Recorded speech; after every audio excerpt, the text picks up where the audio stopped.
Rodney Harrison, Reggie Wilson here. Rodney, thanks so much for taking the time. My pleasure. This has been a wacky season for the Vikings.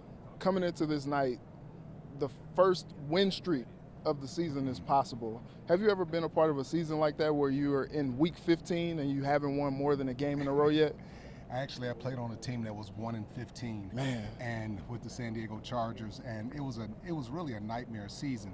But within that season, we were able to find out who wanted to play, who was a part of our locker room, and who wanted to be there. Guys continued to fight and claw, and the guys that didn't, they were out of there the following year. So the next month of the season is still very important to the Vikings. They got to come out and continue to play hard.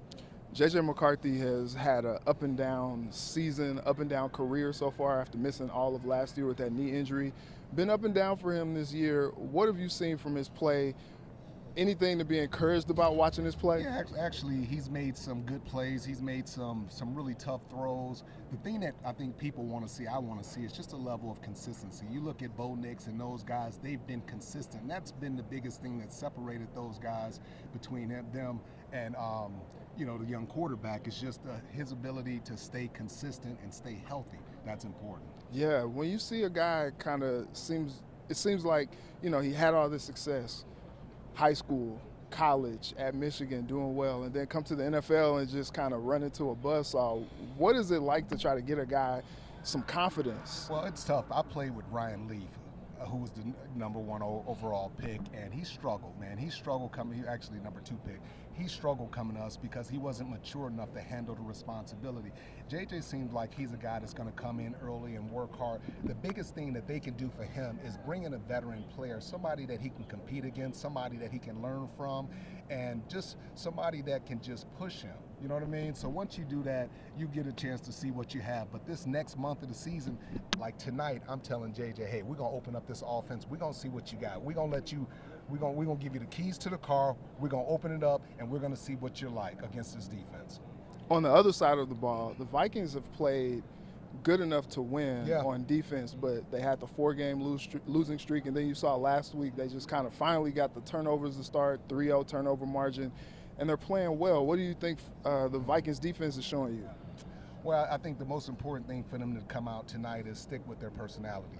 And a part of that is the blitz package, but you don't want to sit back and just blitz Dak all the time because there's a lot of openings in the defense when you're blitzing like that. So I look at Dak. I look at this challenge with the Vikings defense. I think they have a great opportunity to go against one of the best quarterbacks in the NFL. So we'll see what happens. But this defense, they just got to keep playing, man. You're going to have days when the offense is playing well, the defense is struggling. It's a team, and you just got to keep playing. I wanted to ask you about Harrison Smith, fellow safety. He's a legend in the league right now.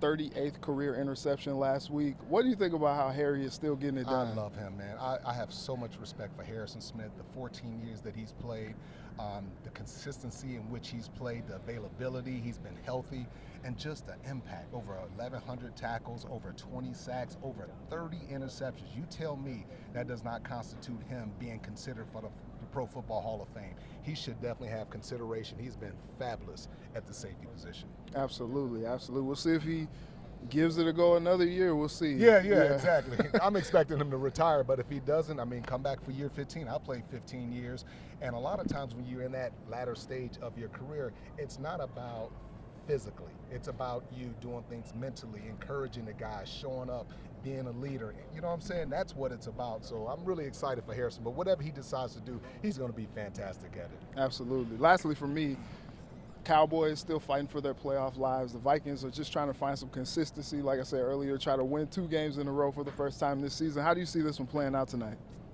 Well, I think the Cowboys are going to win. Okay. I think they're going to be, they're playing for something. Obviously, Dak, he's got to do a great job of picking up this blitz and all the different schemes that Brian Flores is going to run. But then you have to be careful if you be Flo, because if you do too much pressure, then all of a sudden CeeDee Lamb's one-on-one, George Pickens one-on-one, those guys are trying to get paid. So I think it's a balance. Keep your safeties back. Sometimes in those 3rd down and 5 situations, you got to have an all-out blitz. Put that pressure on Dak. Sometimes act like you're blitzing, come out, disguise it. But yeah, just something to make him think. As he's a veteran quarterback, and they said, veteran quarterbacks have seen everything. Make him see it again. Yeah. Over and over again. Yeah. Should be a fun one tonight, Rodney. Thanks so much. much. Thank you, man. Appreciate you. No doubt.